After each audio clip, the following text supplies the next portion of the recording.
cannot swim to the surface. If I try to swim against the flow of my sinfulness, I will never reach the surface. God gave us the Old Testament and the people of the Old Testament to show us that. You look into His perfect law. You look into His perfect expectations and look at it like a mirror, and you're going to see a reflection back that makes you realize, I'm not even close.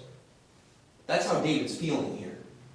My iniquities, they've gone over my head, and like a heavy burden, they're too heavy for me. Yeah, David, they are. Your yoke, sin, is heavy. It's heavy. I want to get to the Jesus part about the burden being light, but I can't do that yet.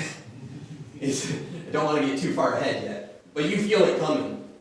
You know you do.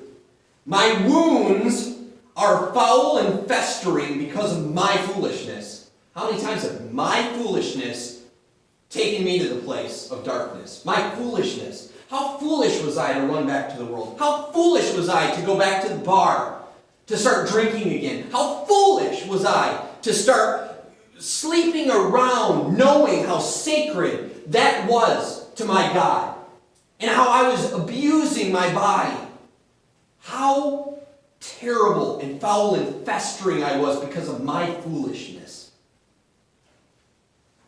I am troubled. I am bowed down greatly. I go mourning all the day long. There are so many people today mourning all the day long. They're in this state, and they're stuck in this state. I don't want them to stay there, and I know you don't have to stay there, and we're going to look at that in a moment.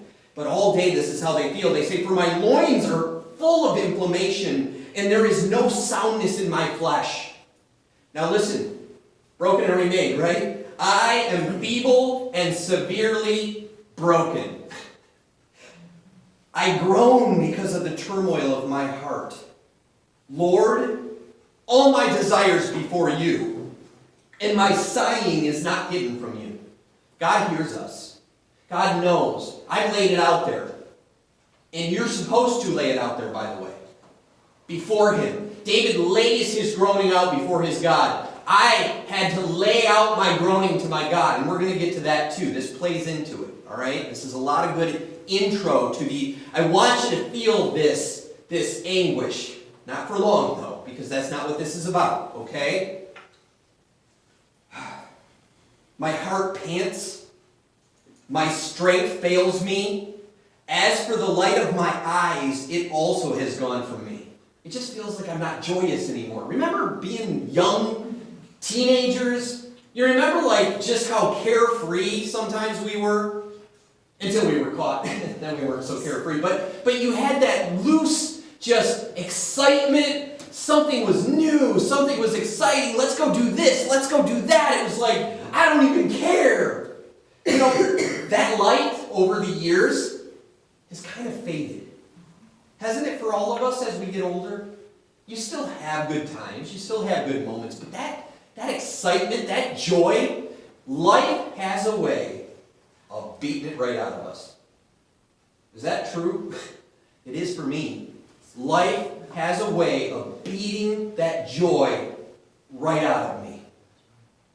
Death, loss, all these pains.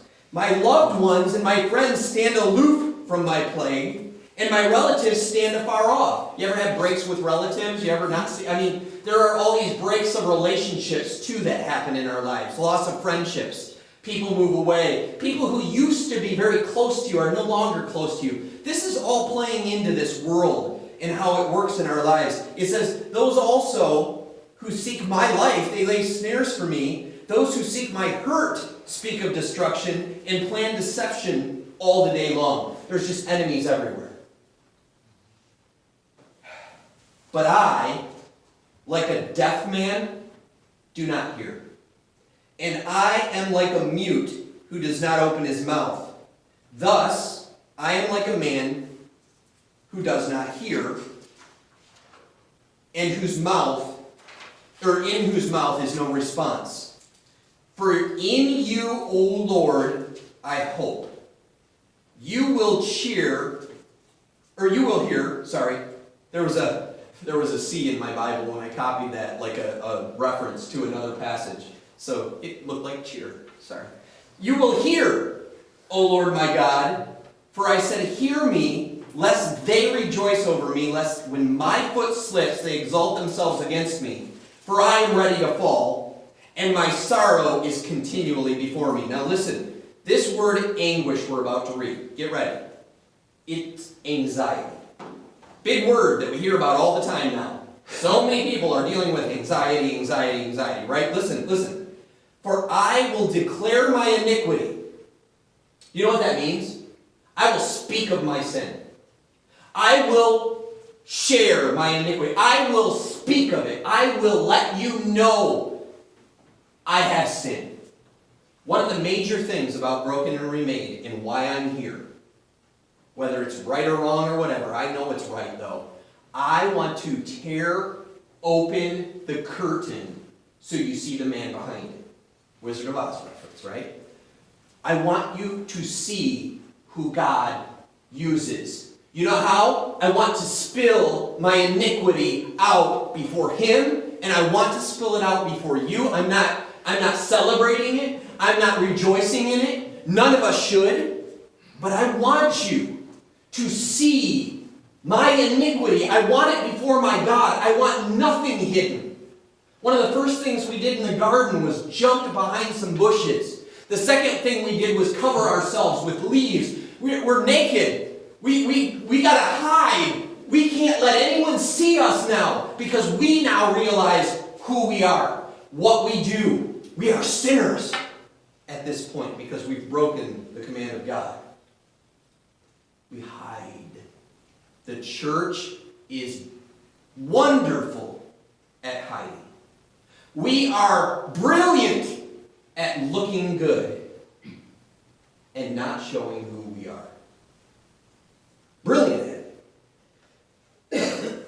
It says, I will declare my iniquity. I will be in anguish over my sin. That's what's going to cause my anxiety, all my sinfulness. And that's really what, at the heart of anxiety, at the heart of depression, the core of it is sin.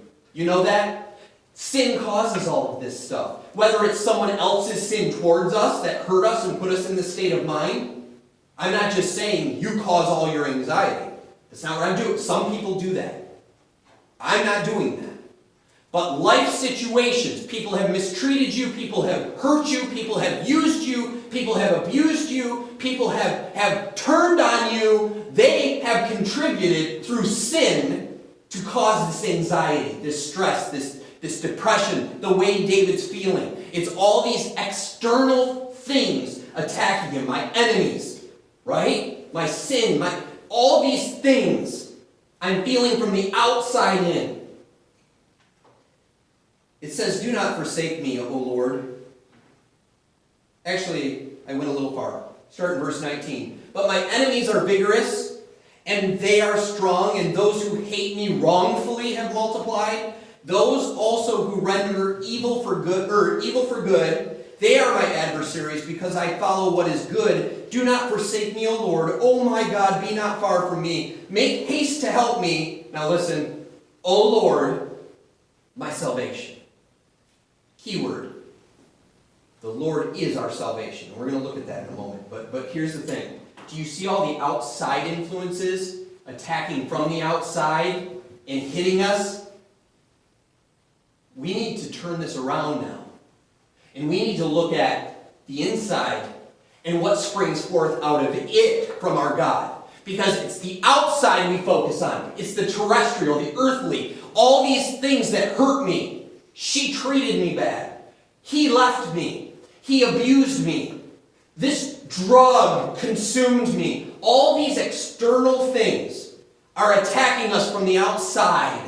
And it's causing our inside to be in turmoil. Do you see that? The angle it's coming at? Okay, Psalm 32.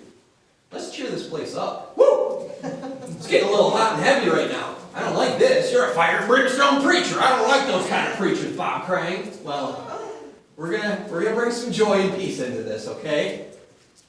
I had to hang in the Old Testament feeling for a while.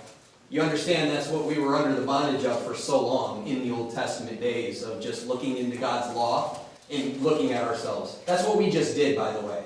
You know what you did? You just looked into the law of God. You just looked into His commandments just now and looked at your reflection. It didn't feel good. I'm sorry it didn't feel good. It didn't feel good up here either. Okay? But, oh, that's a good word right now.